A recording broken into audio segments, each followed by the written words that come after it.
Ma Redio Ramogi Kalendo Nairobi oromo saa achiel okalo gi dakika achiel ma midhiambo.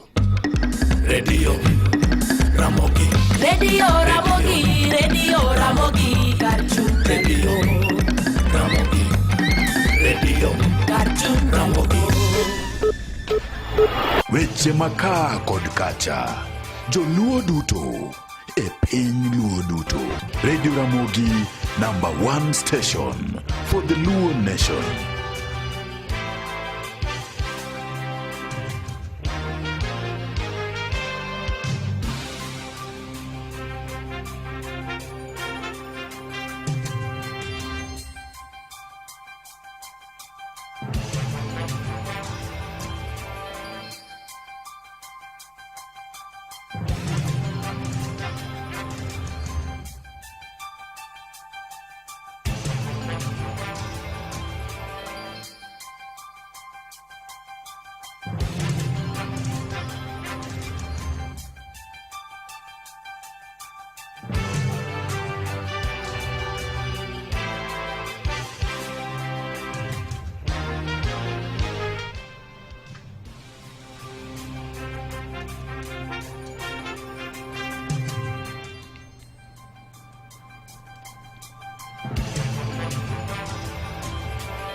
Riwruok mar Uwasu koro dwaro mar mondo mi jatend migawo mochung'ne weche mag omenda e pacho ka John Mbadi oyie okwang'uono kaluwore kod dhok manyo ogolo nyoro manyo wacho ni koro ok gibi chiwo somo ma ichiwo nono e skunde ma pacho kaendi ni kaluwore kod wach nok mar omenda. Jokanyo mag duond bura mar ODM mawuok e gwenge mag Luo Nyanza joyango helela kawuono niendi nien mana ogai margi Raila Amolo Odinga kende emanigi teko mar wacho ni ji wuok e sirikal ma manywanda mano broad based government kata oyo.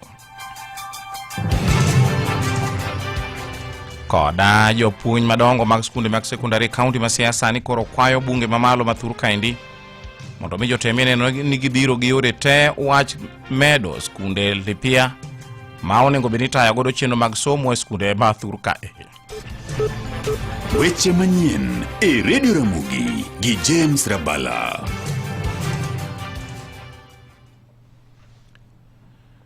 Riwruok mar Uwasu koro dwaro mar mondo mi jatend migawo mochung'ne weche mag omenda e pacho ka John Mbadi oyie okwang'uono kaluwore kod dhok manyo ogolo nyoro manyo wacho ni sirikal koro onge kod thoche kata onge kod nyalo mar siro somo ma ichiwo nono e pacho ka bende ong'ere ka free education ni wach kaluwore kod wach nok mar omenda.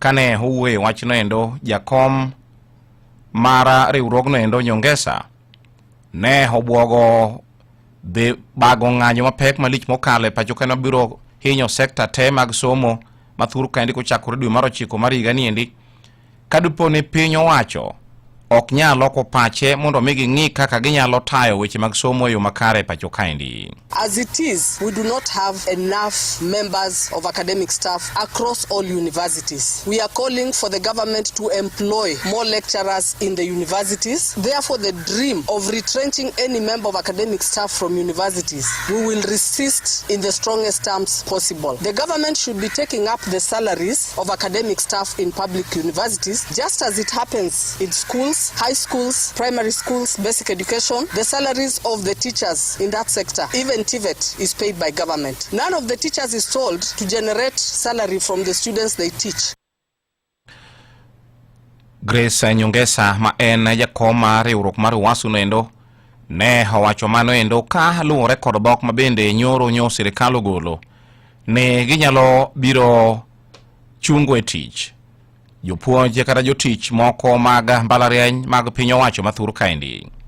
To bende kano weche achiel nogono endo jagoro maduong' mar Uwasu Constant Wasonga ne owacho ni piny owacho nigi pesa moromo ma ginyalo tayo godo sekta mar somo e thur kaendi ko wacho ni nitiere mana maling'ling moko madhi nyime pacho kaendi mag temo ng'iko weche mag somo e thur kaendi ne kokalo kuom keto nyaka jotich mag mbalariany mathuur kaendi niketo mar mondo mi otie yor kojolo kata kaka amal.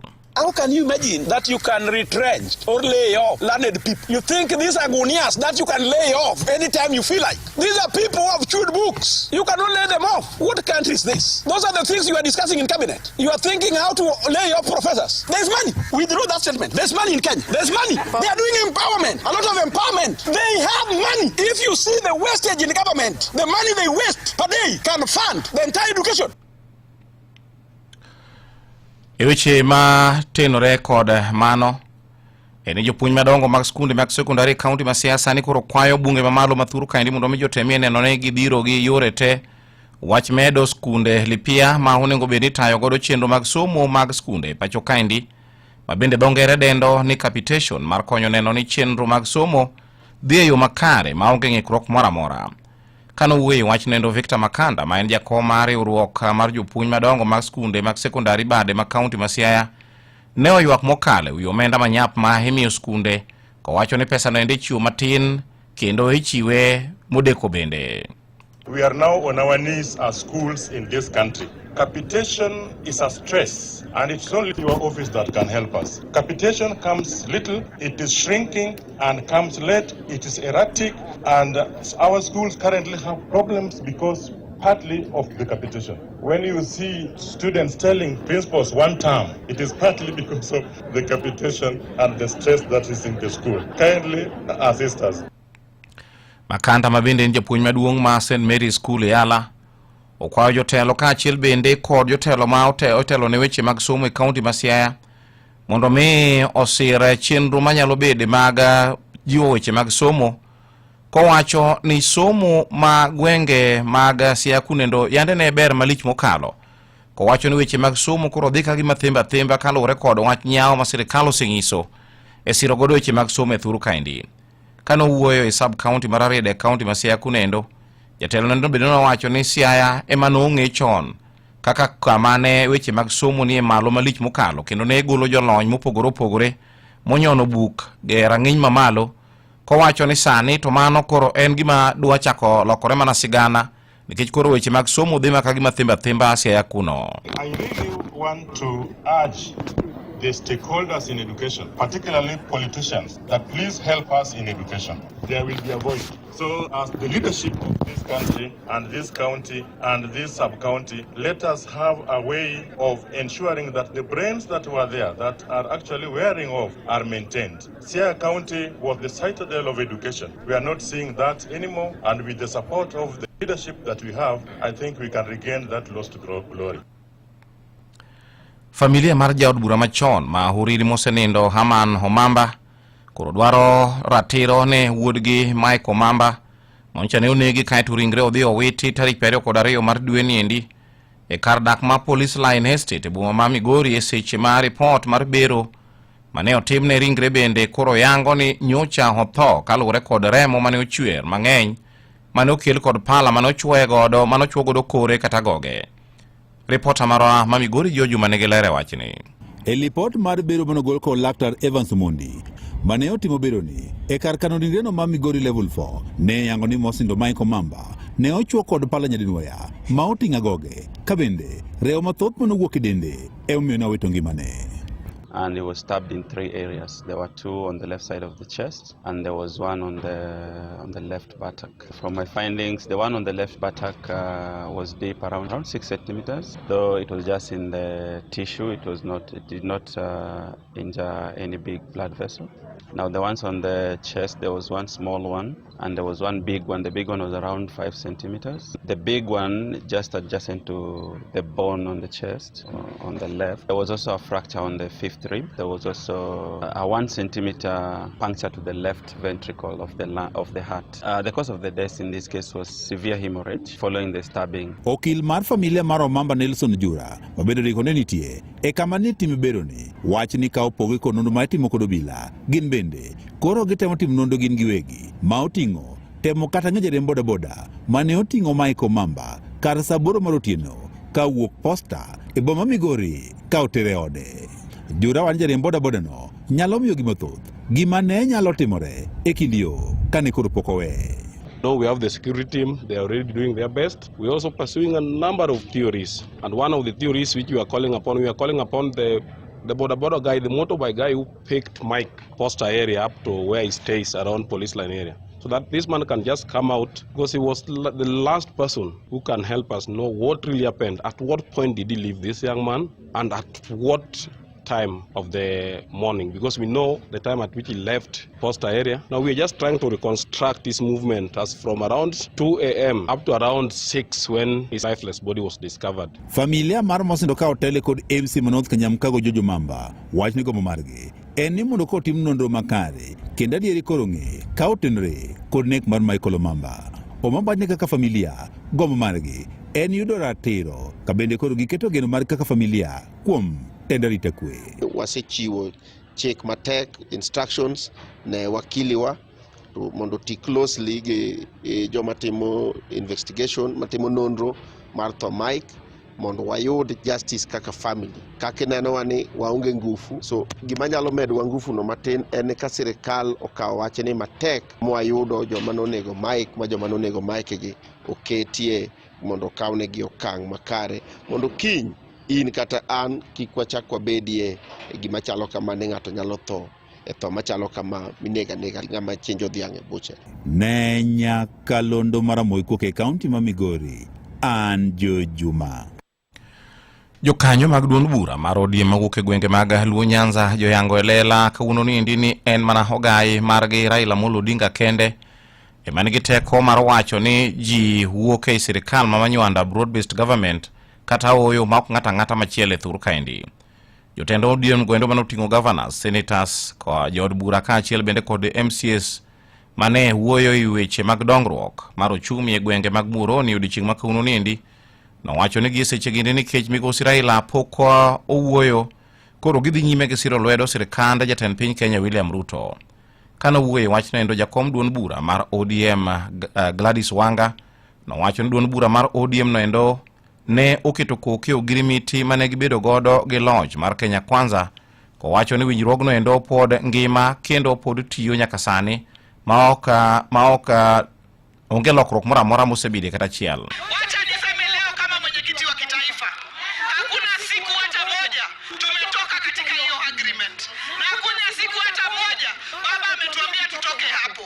Kwa hivyo kama wewe unakuja kuzungumza na baba amesema tuko ni pamoja na President William Ruto na wewe unasema kinyume, basi wewe uzungumzi kwa niaba ya chama cha ODM. Na sisi hatuwezi enda mambo ya Wamunyoro. Sisi tunamuunga mkono kikamilifu rais wa nchi ya Kenya Mheshimiwa William Samoei Ruto, lakini si kwa mzaha. Tukija hapa Muhoroni, hii barabara ya Muhoroni mambo leo ilikuwa imekwama. Sasa hivi contractor amekuja hapo anajenga nini? Barabara. Tubende kana wuoche chiel no endo jatend kweth manok e bunge Junet Mohamed korka kore bende no wacho ni gibiro dhi nyime kod siro lwedo sirikal mar jatend piny Kenya William Ruto, ko wacho ni sirikal no endo osenyiso chuny mar yie tiyo kod duond bura mar ODM. Sisi tunataka kusupport serikali ya broad based. Na serikali ya broad based bila mnakumbuka watu walisign MOU si namna hiyo. Si kulikuwa na memorandum. Yule mtu anaweza sema hiyo memorandum imekufa ni baba peke yake. Yeye peke yake ndio anaweza sema hiyo memorandum ambayo tumesign imekufa ama haijakufa. Sasa lazima tusupport serikali ya broad based kwa sababu nje ya serikali ya broad based the opposite ni anarchy na chaos. Sisi hatutaki mambo ya anarchy na chaos katika nchi yetu. Wangapi wanasema tuepushane na mambo ya fujo na anarchy hapa katika nchi yetu. Sisi sio wajinga. Sisi tunajua vile mambo yetu inaenda, tunajua vile kazi yetu inaenda, na wale wako na wivu na sisi watupatie nafasi ili tuendeshe mambo yetu vile tunavyojua. Si namna hiyo? Do Junet no endo bende ne osir kod jaod bura ma Kisumu West Rosa Buyu ma bende en achiel kuom jotelo mag duond bura mar ODM no endo kano wacho ni gwenge mag Kisumu kuno endo oseneno ber mathoth malich mokalo kaluwore kod wacho girimiti mane obedo e kind migosi Raila kod jatend piny Kenya William Ruto. Raila Amolo Odinga e jatendwa. Ka Raila Amolo Odinga se wacho ni wane broad based. Wane broad based koso waonge broad based. Omiyo onge ng'ata manyalo wacho gimoro mopogore gi gima Raila Amolo Odinga wacho. Uyiena ni mondo awach mano gi Kisungu. Adwa ni mondo awach mano gi dhok miluongo ni iswaskia na ng'ang'o cha uyiena. The only person who can give guidance to this community is Raila Amolo Odinga. Once Raila Amolo Odinga has said we are working with the President, His Excellency William Ruto, and that we are in broad-based government, that is where we are as a community. To bende wacha chilogorendo Senator Makisumu Ngire Tom Ojenda ne okwayo oganda luo mar mondo miyo mi jatend piny Kenya William Ruto sir e tielo mare mar ariyo mar dhi manyo kom mar jatend piny Kenya e yiero maduong' ma higa mar 2017 mar mondo miyo mede kelo chenro mag dongruok e gwenge mag Nyanza. That as a community we want to support William Ruto for a second term. Donge. And we want to support him in principle because he has changed governance in this country. His form of governance includes all communities, and now we are seeing projects in Nyanza and in Kisumu. We are happy with the Moroni Road that is being done. We are happy with the new system of hospitals. We are happy with other systems. Ere joma wacho ni wadonge serikali. Wadonge hapo nasema tubaki kwa serikali. Wadonge serikali. Wadonge serikali. Mondo wayudo dongono ber. Let us assure His Excellency William Ruto that he will have our support for a second term because he has changed governance in this country. And that is what we want for the future. 2027, 2032, William Ruto.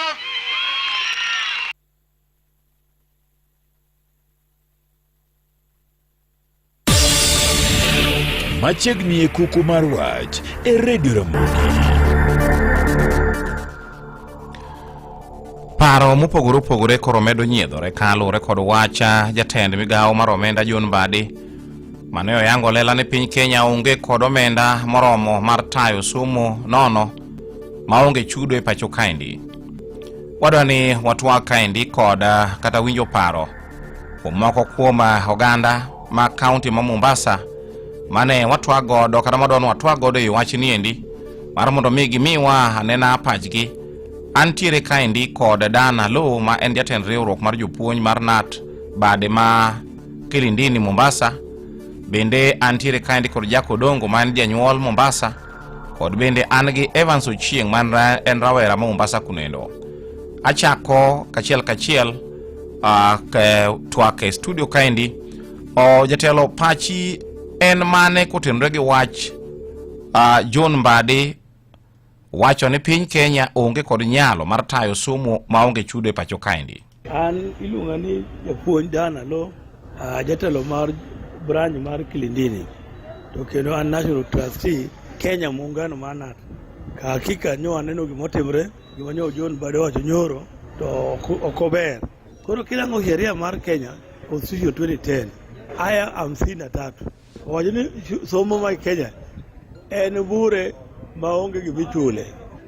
To kidhi kede Education Act 2013 be 2022 wacho bende ni school pod en free to pesa ma sirikal golo be nitie. Ma sirikal wacho ni wan obro golo term 1 wagolo 50%.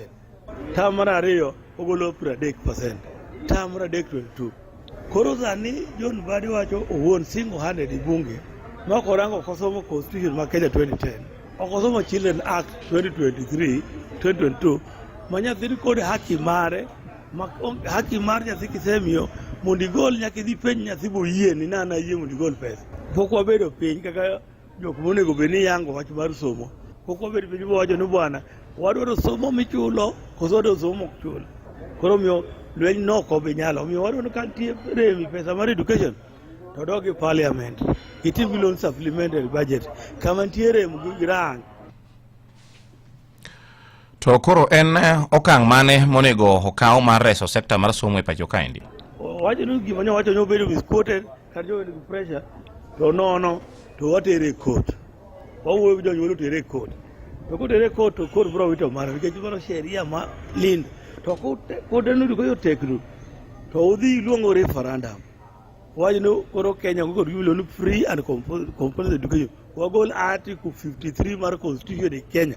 Madwa mondo the school of the school, ng'amo grow the school of the school. Wagol wach man free and compulsory education. To akwa rais mar Kenya William Samoei Ruto en kod msigo maduong' kabisa. En gi jolweny gi jo JC. Kikel kendo lweny kod nyithi school kod jopuonj gi jonyuolgi. Mono lweny ma ok nyal loyo. Ni ko wach mar school en free and compulsory. We achaka winje paro mar achiel kuom jonyuol ma Mombasa. Ineno ka piny Kenya ochomo kanye kadiponi piny owacho obiro rem chulo pesa ne jopuonjre. An gi nyinga iluongo no Dondo aja dak ma Mombasa. Paro mane Mbadi wacho ni somo manono dibet maonge. Ka kuom pacha wuon aneno ka koro Kenya dhi kamarach. Nikech sani jonyuol ok nyal kata mana nyiewo pencil ma siling 10 ni nyithindgi. Koro kango ket nyithindo idwaro fees kuom nyithindo mang'eny madhi bet idala mang'eny mok dhi school. Illiteracy dhi bed in a high standard. Koran kaka aneno serikal ng'ado pesa ma CDF ikila constituency ka constituency nus mar pesa ma constituency nwang'oga. Pesa manus no odhi isomo manono. Aneno Kenya kap somo bro bedo ma joman gi nyalo. To joman gi nyalo ok nyuol kaka joma ongo nyalo nyuol. Joman gi nyalo nyuolo nyithindo 2. Joma ongo nyalo nyuolo nyithindo kata 15. Nyithindo 15 to en owuon to odak e piny mar $1. Onyalo koso kata gimochamo dichieng' gimochamo. Koket ni somo no nigolo kanyo. Jokuoye dhi medre nikech kipuro kata na skuma ni mokamo nyithindo bro ng'wedo. Bende wi ok nyalo wil koda mago kuom rowere ma pacho kandi mondo mi bende owinje pachi kaluwore kod wach nendi. An kaendi koda achiel kuom rowere mawuok e kaunti Mombasa. Bende ineno ka piny owacho dhi chopo singo mane gichiwo ne jopiny e kinde mane gitimo kampen. An iluonga ni Evans Ochieng'. Wang'eyo singo mane President Ruto oketo onge gima dhi timore nikech king'iyo kichako give promise mano chiwo mar free education. Nyoro kwano ng'iyo gik ma jagoro mar omenda wacho John Mbadi ni onge gima kamano. Koro iyudo ka nyaka support mane sirikal chiwo chon ogolo nikech giwacho ni pesa onge. To kwang'iyo Kenya kae kane sirikal mar Ruto donje e telo ne gigolo subsidies mag mafuta, gigolo subsidies mang'eny ma to mean ni subsidies go kuma ne gimako pesa no koro sani owinjo bed ni sirikal nigi pesa. Ochako medo ushuru mane juogo from 8% to 16%. Mano pesa momedore. Koro wapenjere ni sirikal ni pesa ni kure nikech every now and then nitiere medruok e pesa mijuogo jopiny nyaka nitie gimoma nyaka jopiny gol. Tiyudo ni services mane wayudo kata previous governments, we cannot afford them right now because of what? There is no money. Where is the money going to? To en ang'o ma diher wacho bang' piny owacho koni gidhi duoko chien kata piny omenda ma ichwalo ne jopuonjre ma bende dhonger dendo ni capitation? Kwang'iyo weche mag capitation en gima lit ahinya ni sirikal mokalo nomiyo ga jonyuol fuong'ruok nikech iyudo ka seche moko janyuol achiel ionge pesa kata in gi nok mar pesa to sirikal noyie kawo ni ting' moro mar 1000 kata 10 wawach kamano. To koro sani sirikal odhi ogolo omenda mane chulo no matina ni in iwuon ema idhi golo pesa ni e ofuki ma kionge go to nyathini dhi bedo dala. Koro wach capitation sirikal owinjo bed ni ng'iye kendo maber mondo mi ji odhi osom nikech nitiere jok manya dhi we skul mbele kae nikech janyuol samoro in gi nyithindo 4 fee omedore ang' nitim kodgi ang' riembgi e skul nikech jopuonj be nwaneno ka wacho ni nyithindo idhi riemb kata sirikal ohero kata sirikal odagi nikech sirikal pesa mane winjo bed ni gimiyo skunde no be ok gimi skunde.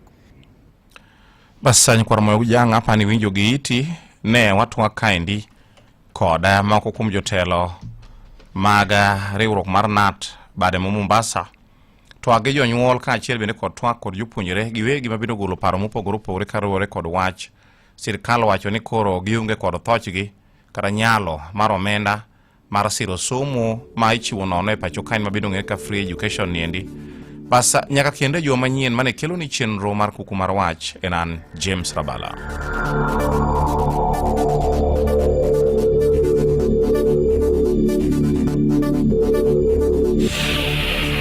Mano ne kuku mar wach kowuok kuom jalony kod jalendo marwa kalero ni mathoth ewi gigo mamulo ngimani e Radio Ramogi kar